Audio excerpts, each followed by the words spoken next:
On my birthday I sat at the dinner table waiting for just one person to remember. But everyone was too busy with their own conversations, and that was the night I realized loneliness isn't about being alone, it's about feeling invisible around the people love. It started on my 35th birthday. The title of this post isn't dramatic, it's literally what happened. I sat at our dining room table, watching my wife Sarah laugh at something her sister was saying, while my two kids, Emma 8 and Jake 6, were absorbed in their tablets. My parents were there, my brother Sarah's family, 12 people who supposedly loved me, and I felt completely invisible. Sarah had spent weeks planning this dinner party. She'd made my favorite lasagna, decorated with those ridiculous number balloons, even bought a cake from the expensive bakery downtown. But when it came time to actually acknowledge me, to make me feel special on my own birthday, she was too busy being the perfect hostess. Dad can pass the salt. That was the only direct conversation anyone had with me in 2 hours. I kept waiting for someone to propose a toast, to ask about my new promotion at work, to remember that 3 days earlier, I'd finished my first marathon. Anything. Instead, I watched my wife charm everyone while I became background furniture in my own house. That's when I noticed the text from Melissa. Melissa worked in marketing at my company. We'd been having lunch together for months, nothing inappropriate, just two people who actually listened to each other. She was 28, recently divorced, and had this way of making me feel like I mattered. Like my thoughts were worth hearing. Happy birthday, David. Hope you're having an amazing day. Deserve all the celebration in the world. I stared at that message while my family laughed around me. Someone who barely knew me remembered my birthday and cared enough to reach out, while my own wife was too distracted to notice I'd been silent for an hour. I texted back, thanks. Honestly, it 3 dots appeared immediately. Want to talk about it? I'm just at home with Netflix and bah. I looked at Sarah, who was now showing everyone photos on her phone, completely absorbed in her performance as the perfect wife and mother. When had we stopped really talking? When had I become just another task on her endless to-do list? Maybe I do. I type. That was the moment. Right there. Sitting at my own birthday dinner, feeling invisible and sorry for. I made the choice that would destroy everything I'd spent 15 years building. I told Sarah I had a headache and was going for a drive to clear my head. She barely looked, just waved me off while continuing her conversation about Emma's soccer team. The kids didn't even notice I was leaving. I drove to Melissa's apartment. Nothing happened that night, we just talked. She listened while I complained about feeling unappreciated, about how Sarah and I had become roommates instead of partners. She made me coffee and actually looked at me when I spoke. For 3 hours I felt heard. We're not asking for too much, David, she said as I was leaving. Everyone deserves to feel valued. I drove home feeling lighter than I had in months. Sarah was already asleep. The birthday dishes were still in the sink. The lunches with Melissa became dinners. The dinners became longer conversations in her apartment. She made me feel interesting again, desirable, important. When she met me 6 weeks later, I didn't pull away. Or different from the other guys I've dated. She whispered. Or thoughtful. Present. I was 35 years old, and for the first time in years, someone saw me as more than just a paycheck and a list of household responsibilities. The affair lasted 8 months. 8 months of lies, of sneaking around, of living 2 lives. 8 months of feeling alive again while slowly everything real I'd built. I told I deserved this. That Sarah's neglect had pushed me to it. That I was just finding happiness where I could. I even convinced I was being noble by staying married, by not abandoning my family for a younger woman. The delusion was intoxicating. Sarah found out on a random Thursday in March. She'd borrowed my laptop because hers was being repaired, and I'd forgotten to log out of my personal email. There it was, months of messages between Melissa and me, plans to meet, inside jokes, photos I'd sent from a business trip to Chicago. I came home from work to find my suitcase packed by the front door and Sarah sitting at that same dining room table where this all began, holding printouts of every email. The kids are at my sister's, she said without looking. We need to talk. Her voice was completely flat. No crying, no screaming. Just this horrible, empty calm that made my stomach drop. Sarah, I can explain. Numb. She finally looked at me and I saw something in her eyes. Don't get to explain. Get to listen. She'd read everything. Every message where I'd complained about her, called her controlling, said I felt more connection with Melissa in one evening than I had with Sarah in years. She'd seen the photos Melissa had sent, the plans we'd made for weekend trips while Sarah thought I was working late. Wrote to her that I don't appreciate. Sarah said, her voice cracking just slightly. To know what I was doing on birthday while felt so sorry for. I was watching David. Watching check phone every few minutes instead of engaging with family. I saw texting someone, saw smiling at screen in a way hadn't smiled at me in months. My throat went dry. I that party because I was trying to save us. I invited everyone care about because I thought maybe if felt celebrated, if felt loved, come back to me. To us. But we're already gone, weren't? I had nothing to say. Every excuse I'd rehearsed in my head sounded pathetic in the face of her quiet devastation. I called Melissa. Sarah continued, and my went cold. Had a lovely conversation. She was very honest about everything. About how told her I didn't understand. How said marrying me was probably a mistake. How we're thinking about leaving but we're too afraid of the financial implications. I had said those things, in moments of selfish vulnerability, trying to justify my choices to Melissa, and I had torn down my wife to build my affair. She also told me she's been seeing someone else for the past month. Someone single who can actually take her places without lying about it. Apparently, weren't as special as thought. The room started spinning. Melissa had been cheating on me while I was cheating on Sarah. The woman who made me feel so valued had discarded me the moment someone better came along.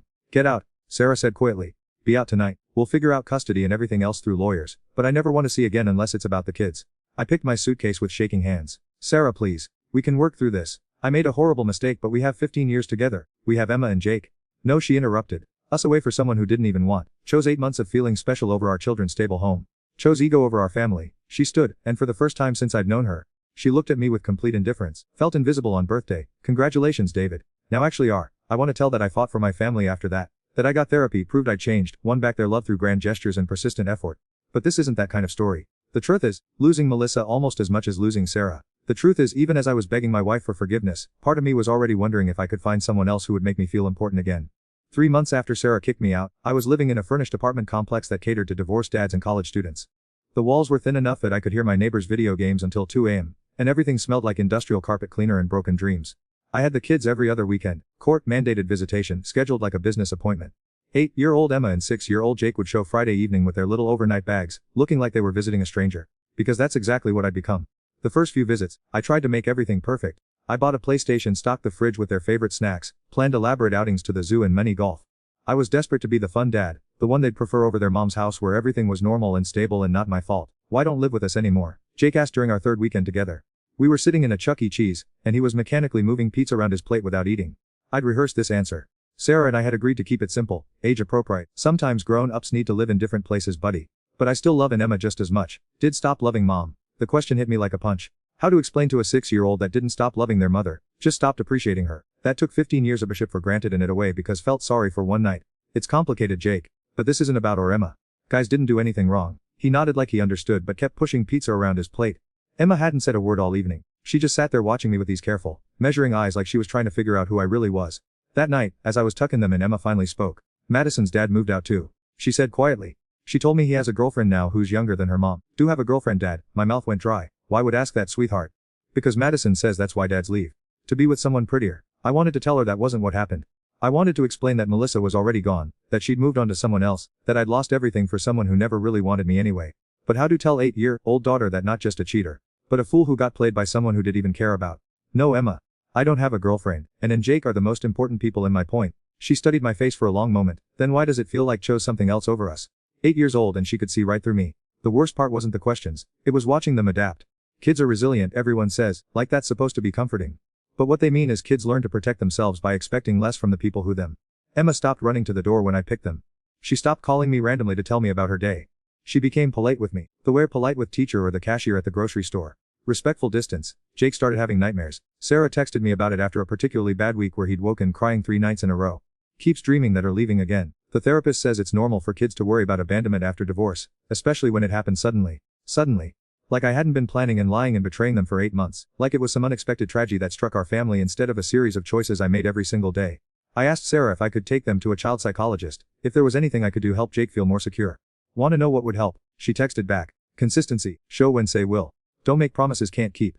And stop asking them questions about what I'm doing or who I'm spending time with. That last part stung because it was true. I had been fishing for information about Sarah's, using our kids as little spies. I told I just wanted to know if she was okay if she was moving on, but really I was desperate to know if she missed me at all. The answer it turned out was no. Mom seems happier now. Emma mentioned casually one Sunday morning. We were making pancakes in my tiny kitchen, and she was stirring the batter with the focused intensity kids bring to simple tasks. Yeah, that's good, honey. I want mom to be happy. She laughs more. And she doesn't get that worried look on her face as much. The worried look. I knew exactly what Emma meant. Sarah used to get this little crease between her eyebrows when she was stressed, and toward the end of our marriage it seemed like it was there constantly. I'd assumed it was work pressure, or the kids, or just general stress. Now I realized it was me. She'd been worried about us, about our marriage, probably sensing that I was pulling away long before I started actually cheating. While I was feeling sorry for about being unappreciated, she was desperately trying to hold our family together. She started taking those art classes she always talked about. Emma continued, and she plays music in the kitchen again when she's cooking. She used to do that when I was little, remember? I did remember. Sarah used to dance around the kitchen while she cooked, singing along to whatever was playing on her phone. When had she stopped doing that? When had our house become so quiet and tense that she felt like she couldn't be joyful? That's wonderful, Em. Mom deserves to do things that make her happy. To do things that make happy Dad. Another impossible question from my too perceptive daughter. What made me happy? Feeling important, being desired, the validation I'd gotten from Melissa's attention. All of those things were gone now. Melissa had blocked me on everything after Sarah called her. My coworkers knew about the affair because word travels fast in a small company, and now every conversation felt loaded with judgment. I'd been passed over for a promotion I'd been promised, probably because nobody wanted to reward the guy who cheated on his wife. My friends had chosen sides and Sarah got most of them. Which made sense, she was the one who'd been betrayed, the one who deserved support. But it left me completely isolated, spending weekends alone when I didn't have the kids. I'm trying to figure that out, sweetheart. That evening, when I was driving them back to Sarah's house, Jake fell asleep in his car seat.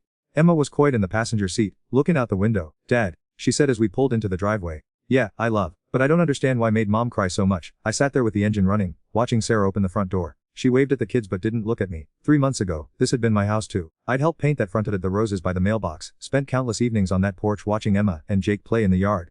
Now I was just the chauffeur dropping off my own children. I don't understand it either, Emma. I made really bad choices, and the people I love most. I'm trying to figure out how to be better. She nodded seriously, then unbuckled her seatbelt. I hope to figure it out, Dad. Because this is really hard. She got out and helped me wake Jake, and they both gave me hugs before running to the house. Sarah closed the door without a word. I drove back to my empty apartment and sat in the parking lot for 20 minutes, crying in my car like a teenager. The text from my brother came the next week. Mom's birthday party is this Saturday. Sarah and the kids are coming. We talked about it, and everyone thinks it's best to sit this one out. My own mother's 60th birthday party, and I wasn't welcome because I'd become the family embarrassment. The one who couldn't be trusted around his ex-wife. The one whose presence would make everyone uncomfortable. I spent that Saturday at a sports bar, eating chicken wings alone and watching strangers celebrate while my family had a party without me. I saw the photos on Facebook later, Emma and Jake laughing with their cousins, Sarah looking beautiful and relaxed, my parents beaming as they ate the cake. Everyone looked so much happier without me there. That night, staring at the ceiling in my furnished apartment, I finally understood something that had taken me months to accept. I hadn't just lost my wife and broken my family. I'd lost the version of me that my children used to adore, that my wife used to choose every day, that my family was proud to include in their celebrations. That person was gone, replaced by someone no one could trust, someone who'd proven he'd sacrifice everyone else's happiness for a temporary ego boost. I'd spent 8 months feeling like the most important person in Melissa's world, but now I wasn't important to anyone. 2 years have passed since I wrote those first chapters. I'm 37 now, still in the same apartment complex, though I've upgraded to a slightly bigger unit. Still smells like industrial carpet cleaner. Still feels temporary, even though nothing about my situation has changed. I keep telling I'm gonna move, find a real place, maybe buy a condo. But the truth is, I can't afford anything better. The divorce settlement took half my savings, child support takes a third of my income, and I'm still paying off the lawyer fees. This apartment isn't temporary by choice, it's all I can manage. The kids are 10 and 8 now. I still get them every other weekend, but it feels more like a scheduled obligation than quality time. Emma's in 4th grade and has become scarily independent. She packs her own bag for visits, reminds Jake to bring his homework, and manages their schedules like a tiny. She had to grow fast because of what I did. Jake's nightmares stopped, but he replaced them with something worse: indifference. He's polite with me now, answers questions when asked, says thank for gift, but there's no spontaneous affection anymore. No random hugs or excited stories about school. He treats me like a distant relative he sees occasionally. Last month he had a school play. He was playing a tree in some environmental awareness production, and he was so proud of his costume that Sarah helped him make. I found out about it 3 days after it happened when Emma mentioned it casually. We're in a play. I asked Jake during our next visit. Yeah. I was the oak tree that gets down but then grows back stronger. The irony wasn't lost on me. Why didn't tell me? I would have loved to come watch. He shrugged. Mom came. And Grandma and Grandpa Miller. That's enough people. Grandma and Grandpa Miller, Sarah's parents, who used to invite me to every family barbecue and holiday gathering. Now they cross the street when they see me at the grocery store. But I'm Dad, buddy. I want to be there for important moments. It's okay, Dad. Or busy? I wasn't busy. I haven't been busy in 2 years. My social calendar consists of work, gym, and waiting for my kids to visit. But somehow Jake had gotten the message that I wasn't available for the things that mattered to him. I'm never too busy for an Emma. Know that, right? He nodded, but I could see he didn't believe me. In his 8-year-old mind, if I was really available, I would have been there. If I really cared, I would have known about the play. The worst part is, he's not wrong. I should have known. I should have been in contact with his teacher, should have been more involved in his school. But somewhere along the way, I'd started relying on Sarah to manage all the kid logistics, even from a distance. I'd become a weekend dad in every stereotypical way, the fun guy who shows for the easy parts and misses all the daily details that make a child's real. Last week, Emma asked me a question that's been haunting me ever since. Dad, do you think you're a good person? We were at the park, watching Jake climb on the playground equipment. It was one of those perfect autumn afternoons that feels like a painting, and for once, both kids seemed genuinely happy to be spending time with me. Why do you ask, sweetheart? We're studying ethics in school. About right and wrong, and how people make choices. And I was wondering, like, if someone does something really bad but they didn't mean to people, are they still a bad person? My throat went tight. That's a really thoughtful question, Em. What do you think? I think intentions matter, but so do consequences. Like, if we're driving and are looking at phone and hit someone didn't mean to them, but still chose to look at phone instead of paying attention. 10 years old, and she understood personal responsibility better than I had at 35. Didn't mean to me and Jake and Mom, right? When did what did? I wanted to lie. I wanted to tell her that it was all a big misunderstanding, that I'd gotten confused and lost my way but never meant to cause pain. But she deserved better than that. No, sweetheart. I didn't set out to anyone. But I made choices that I knew might people, and I did them anyway because I was being selfish. So even though I didn't mean to, I still chose things that put at risk. She nodded seriously. That's what I thought. So not a bad person, but did a really bad thing, and now we all have to live with it. Yeah, that's exactly right. I'd made different choices, Dad. Me too, baby. Me too. That conversation happened 3 weeks ago, and I haven't been able to stop thinking about it. Not just because of Emma's wisdom, but because of how matter of fact she was about our situation. She's accepted that this is our now divorced parents' weekend visits, a dad who disappointed everyone and can't fix it. The thing nobody tells about destroying family is how final it is. Spend the first year thinking this is temporary, that eventually will prove have changed and earn way back. Then spend the second year realizing that even if have changed it doesn't matter because the damage is permanent. Sarah got remarried last month. I found out from Jake, who mentioned it casually while we were building with Legos. Steve's really nice. He taught me how to throw a curveball, and he's gonna help Mom paint the kitchen. Steve, a name I'd been hearing for months but had convinced wasn't serious. Steve, who came to Jake's school play. Steve, who was there for daily, not just weekend visits. That's great, buddy. I'm glad mom found someone who makes her happy. Yeah, they laugh a lot together. And he doesn't look worried all the time like mom used to. The worried look, still haunting me 2 years later. I asked Emma about it later, trying to sound casual. So mom got married again. How do you feel about that? Steve's been around for a while, dad. Like almost a year. He's good to us and he makes mom smile. It's not weird anymore. Almost a year while I'd been sitting in my apartment feeling sorry for Sarah had rebuilt her entire. She'd found love again, given my kids a stable male figure, created a new version of family that worked. Are okay with it, Em? She looked at me with those two old eyes. Dad, I want mom to be happy. She was sad for a really long time after left. Now she's not sad anymore. That's good, right? Right, it was good. Sarah deserved happiness, deserved a partner who appreciated her, deserved to feel chosen every day by someone who wouldn't throw it all away for an ego boost. The fact that it wasn't me was my own fault. I didn't go to the wedding. I wasn't invited obviously, but even if I had been, I wouldn't have gone. Instead I spent that Saturday at the same sports bar where I'd sat during my mother's birthday party 2 years earlier. Different game on TV, same crushing loneliness. When the kids came back from the wedding weekend, they were buzzing with excitement. Emma showed me pictures on her phone, Sarah in a simple white dress, radiant in a way I hadn't seen in years. Steve looking at her like she was the most precious thing in the world. Jake and Emma in their wedding clothes, beaming like this was the happiest day of their lives. Maybe it was. Look, Dad, we gotta throw flower petals. And there was a chocolate fountain. Jake was more animated than I'd seen him in months, describing every detail of the reception. For a moment, he was just a regular 8-year-old talking about a fun party, not the careful, guarded version of himself he'd become around me. It sounds like it was perfect, buddy. It was. And now Steve's officially my stepdad, which means he'll come to all my games and stuff. All his games. The ones I kept missing because of work, or traffic, or because I'd forgotten to put them on my calendar. Steve would be there for the daily stuff, the routine moments that build trust and connection. I'd become the backup parent in my own children's lives. That night, after I dropped them off at their house, Steve's house now too, I sat in my car and watched them through the front window. Sarah was helping Emma with homework while Steve and Jake worked on some kind of project at the kitchen table. It looked like a family, a real, functional, happy family. I used to be part of that picture. 2 years ago that was my kitchen table, my wife helping with homework, my son building something with me. I had everything I'd ever wanted, and I traded it for 8 months of feeling special with someone who didn't even want me. The most pathetic part is that I'm still alone. In 2 years I haven't dated anyone seriously. A few awkward coffee meetings set by well-meaning coworkers, but nothing that lasted past a second date. Turns out, being a divorced dad who cheated isn't exactly a selling point on dating apps, and honestly, I'm not sure I deserve to find someone else. I had my chance at love, at family, at being someone's everything. I hid away because I felt unappreciated for one night, because I needed external validation more than I valued what I already had. My kids have a dad now who shows for school plays and teaches them to throw curveballs and makes their mother laugh. I'm just the guy they visit every other weekend, who takes them to Chuck E. Cheese and asks awkward questions about their real. Last week, Emma asked me something that broke what was left of my heart. Dad, do you ever could go back and make different choices? Every single day, sweetheart. But can't, right? Like this is just how things are now. Yeah, this is how things are now. She nodded like she was filing away that information for future reference. I just wanted to make sure knew. 10 years old, and she was managing my expectations, helping me understand the reality of our situation. My daughter was taking care of me emotionally because I'd proven I couldn't handle consequences on my own. I'm writing this at 2 a.m. on a Tuesday, just like I started 2 years ago.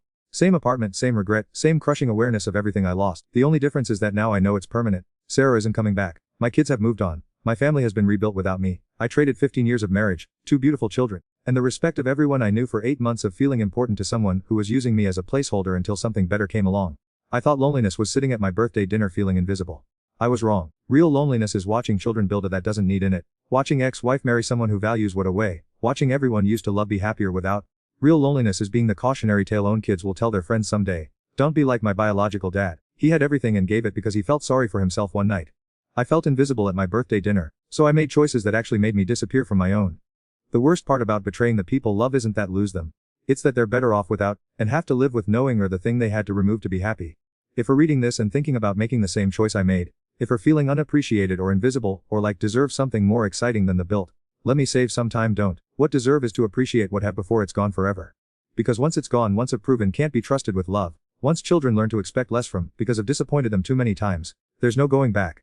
Don't get to rebuild the family destroyed. Just get to watch from the outside while someone else loves them better than did.